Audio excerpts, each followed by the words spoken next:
बहुपद पढ़ रहे हैं, पॉलिनोमियल।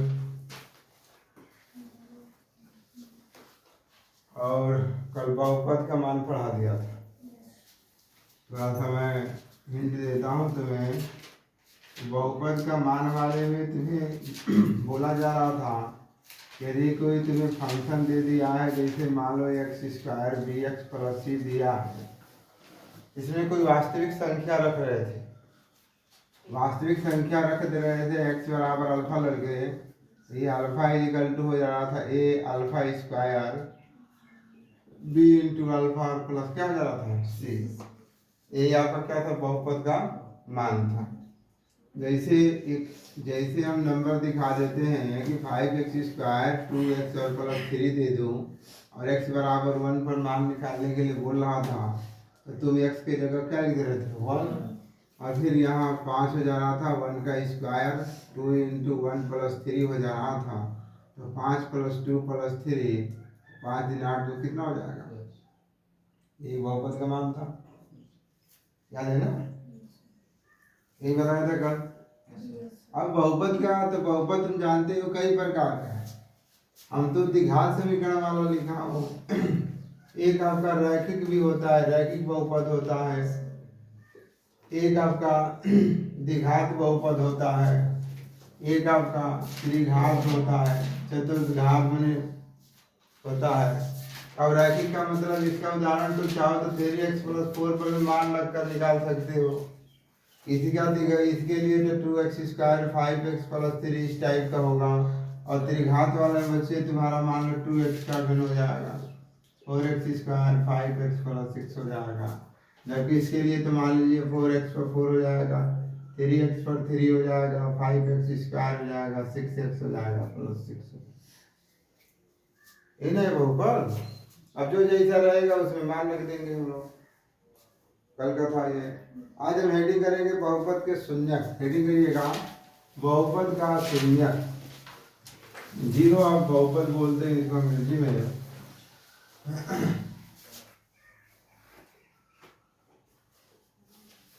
बहुपद का शून्यक,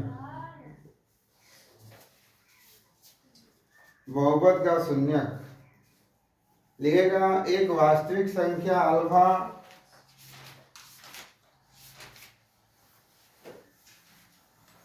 एक वास्तविक संख्या अल्फा बहुपद fx का शून्यक होगा, fx का शून्यक होगा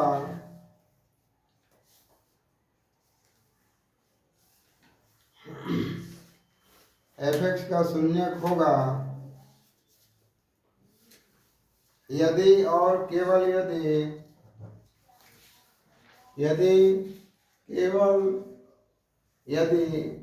f अल्फा बराबर 0, यदि f अल्फा बराबर 0।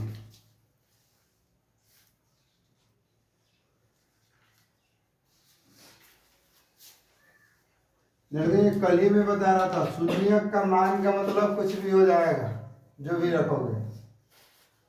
अब यहाँ से जैसे मान लो fx दे दिया है तुम्हारे पास, और लड़के लिख दिया x³ 6x² लिख दिया है, 11x और -6 लिख दिया। कर इस पर विचार कीजिए, x बराबर 1 2 3 पर। चलो हम x बराबर 1 रख रहे हैं। उसने लिखा है केवल यदि या स्ट्रक्टिव मतलब केवल 0 होगा तभी तुम लिखोगे शून्यक है, 0 नहीं होगा तो आप शून्यक नहीं लिखेंगे, वो बहुपद का मान होगा। ठीक है ना। अब जब इसे मान लिखने जाओगे, देखो यहाँ पर हम 1 लिख दे रहे हैं, यहाँ 1 का क्या हो जाएगा घन, ये 6 हो जाएगा, 1 का स्क्वायर प्लस 11 गुणते 1 और माइनस कितना हो जाएगा 6।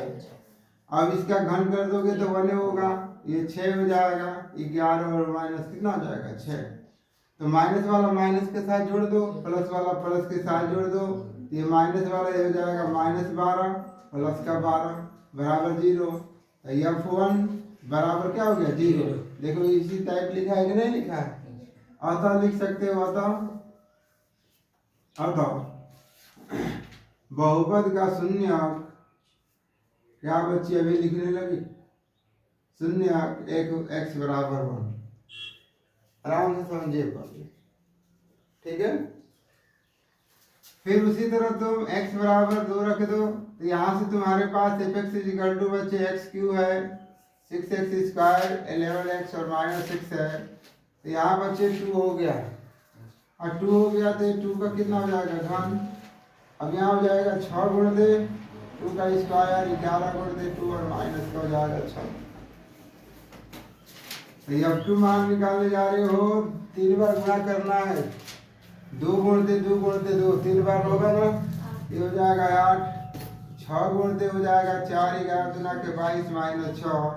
F2 = हो जाएगा 8 4 6 के 24, ये हो जाएगा 22 माइनस का हो जाएगा 6।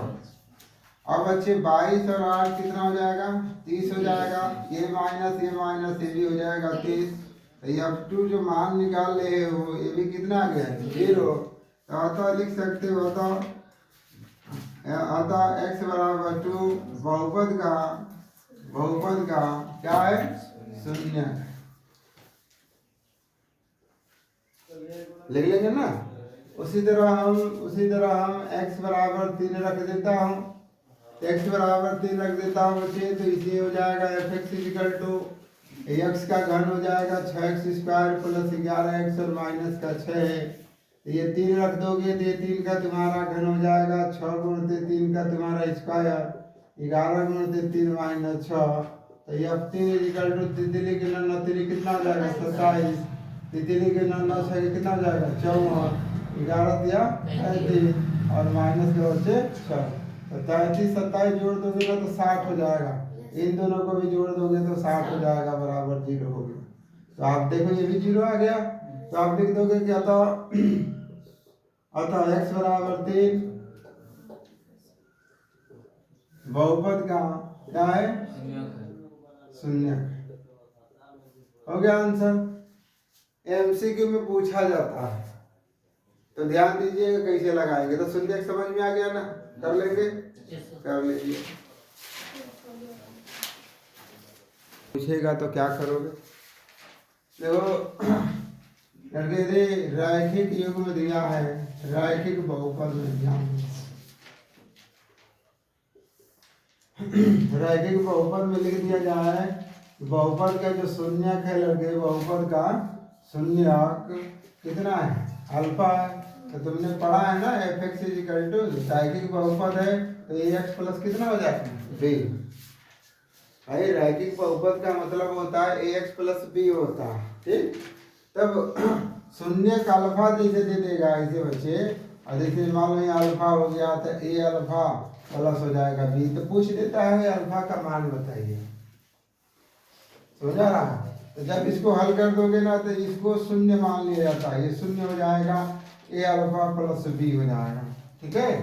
अब इसको 75 कर दोगे तो a अल्फा बराबर माइनस का कितना हो गया b, तो अल्फा बराबर हो जाएगा -b बटा कितना हो गया a। तो ध्यान दीजिएगा कभी मान पूछेगा शून्य को आप 0 कर देना, समझा ना। तो आप यहाँ से मान निकालने जाओगे तो अल्फा बराबर -b बटा b, या तो ऐसे लिख देना डायरेक्ट, और नहीं तो देखो अल्फा ये b तुम्हारा अचर पद है ना, तो माइनस का लिख देना अचर पद, ये फार्मूला हो जाएगा एक। और बटा में हो जाएगा बच्चे नीचे लिखा है तो नीचे लिख देना x का गुणांक, x का गुणांक। ये आपका क्या हो गया फार्मूला भी हो गया। अगर समझ में बना लीजिए इसे, समझे ना।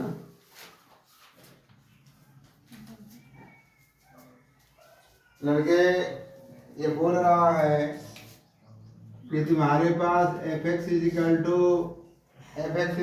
दे दिया है 2x - 5 कह रहा है कि इसका आलेख खींचना है, और आलेख खींचने के बाद x पर जहाँ कट करेगा वहाँ पर उसका मान भी बताना है, ठीक है ना। तो जब तुम लगाने जाओगे तो ध्यान देना यहाँ से ऐसे लगाना, एफ एक्स को वाई मान लेना, ये हो जाएगा 2x - 5।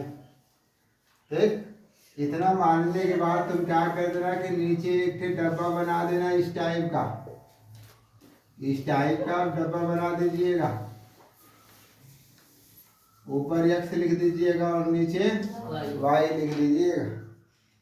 पहले छोटे से मान रखा जाएगा। हम x बराबर 1 रखने पर x बराबर 1, x बराबर 1 रखोगे, यहाँ से हो जाएगा y बराबर 2 × 1 - 5, y इक्वल टू हो जाएगा 2 - 5, y इक्वल टू हो जाएगा -3। तो कितना रख रहे हो? 1 रख रहे हो तो -3 आता है। आई बात समझ में? फिर इसी तरह x बराबर हम रख देंगे 4, क्या रखने जा रहे हो? 4, तो यहाँ रख दोगे लड़के तो y बराबर हो जाएगा 2x - 5 है, y बराबर 4 × 2 -5, तो y बराबर 8 हो जाएगा 5, तो y बराबर कितना हो जाएगा 3, तो यहाँ कितना हो गया? तो अब जो ध्यान देना लड़के, जो मान तुम निकालते हो मान ना, वो मान जो निकालते x और कामा y लिखा जाता है, पहले x लिखते हो और बाद में y लिखते हो। तो यहाँ पर लिखने जाओगे तो पहला का मान 1 -3 हो जाएगा और दूसरे का हो जाएगा 4 3। अब इससे पहले तुम्हें चतुर्थांश पढ़े हो तब तो ठीक है, नहीं तो फिर बताऊंगा यहीं पर। अब समझ में ना? तो जब इसको रखने जाओगे तो हम सबसे पहले नंबर लाइन बना देते हैं, फिर से चतुर्थांश ही बता दे रहा हूँ। आप ध्यान से नंबर लाइन ऐसे बनाओगे लड़के, इस साइड जाओगे तो प्लस होता है दाएं साइड में, ऊपर जाओगे तो प्लस होता है, नीचे आओगे तो माइनस होता है, बाएं जाओगे तो माइनस होता है। ये आपका 0 हो गया बच्चे, 1 हो गया, 2 हो गया, 3 हो गया, 3 के बाद 4, 4 के बाद 5, चाहो जितना नंबर लिखना है। अब इधर यहाँ भी आ जाओगे तो -1 -2 -3 -4 -5, इधर भी आ जाओगे तो -1 -2 -3 -4 -5, ये हो जाएगा 1 2 3 4 5, नंबर जहाँ मन वहाँ लिखे। अब पहला देखो 1 -3 पर जाना है, तो 1 तुम्हारा x है ना, प्लस लिखा है ना, तो प्लस लिखा है तो 1 तुम्हारा ये हो गया। 3 जाना है -3, तो -3 ये y वाला है, तो y माइनस का है नीचे है ना, तो नीचे आ जाओगे लड़के, इसको बना दोगे यहाँ इन चिन्ह से बनाओगे तो सुंदर बनेगा ये। तब यहाँ तुम्हारा हो जाएगा 1 -3, ये वाला पॉइंट। दूसरा तुम्हारा है 4 3, 4 किस पर चल रहे हो? प्लस का लिखा है तो 4 तुम चल रहे हो x पर, और 3 कितना चल रहे हो? y पर। यहाँ है तुम्हारा, ये हो गया है 4 3, ठीक है ना? अब इसको क्या कर दोगे? इसको तुम अच्छे से मिलाओगे इस टाइप,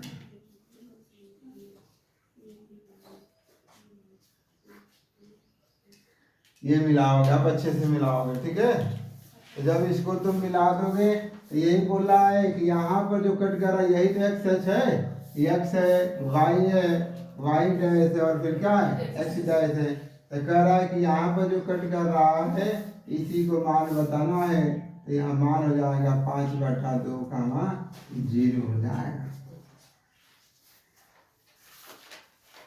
नहीं वो समझ में? तो समझे? तो 5/2 0 हो जाने का मतलब यहाँ से एक नोट पॉइंट समझ लेना कि देखो जो x h पर बोल रहा था ना, x h पर कटान बिंदु बताना था, तो x h पर 5/2 हो जाएगा। इसका मतलब कि जिसका नाम लेगा, जिसका नाम नहीं लेगा वो क्या हो जाएगा? 0 हो जाएगा, क्योंकि x h बोला था। देखो y बराबर कितना हो गया? 0 हो गया। यही y h बोलेगा तो x बराबर कितना हो जाएगा? 0 हो जाएगा। पहला समझ में आया? ठीक है, चलो कर लो। चतुर्थांश पहले बता देता हूँ, आओ थोड़ा सा हिंट दे देता हूँ लड़के।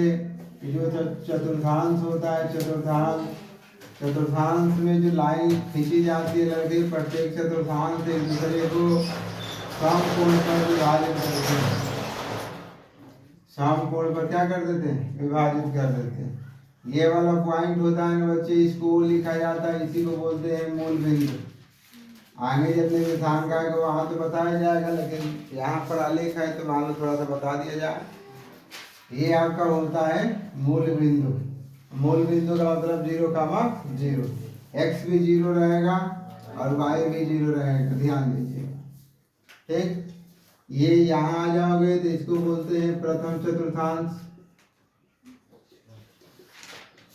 इसको बोल देंगे हम लोग द्वितीय,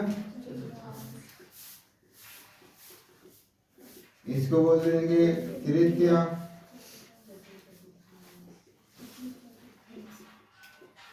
इसको बोल देंगे, हो जाएगा ना।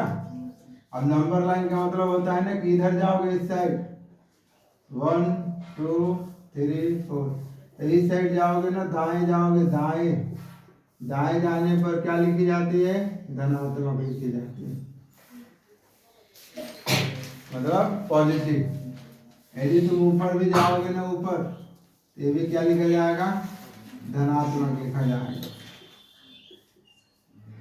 अब बाएं आ जाओगे तो यहाँ पर हम लोग लिख देंगे ऋणात्मक, ध्यान देना, ठीक है ना। इस साइड में जाओगे तब। अब नीचे आ जाओगे, नीचे भी क्या हो जाएगा?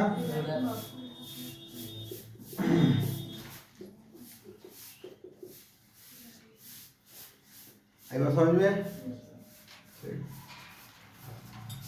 इस वाले में जो संख्या है ना बच्चे प्लस प्लस होता है, इस वाले में संख्या माइनस प्लस होता है, इस वाले में माइनस माइनस होता है, प्लस और माइनस होता है, ठीक है। अब ऐसे ही जब भी मान निकालोगे, जैसे मान लो -5 का 6 बोल देगा, तो -5 का 6 का मतलब देखो माइनस होता है, प्लस द्वितीय चतुर्थांश में स्थित होगा। पहला वाला तुम्हारा x होता है, दूसरा वाला तुम्हारा y, ठीक है ना। बना लो उसको कहीं।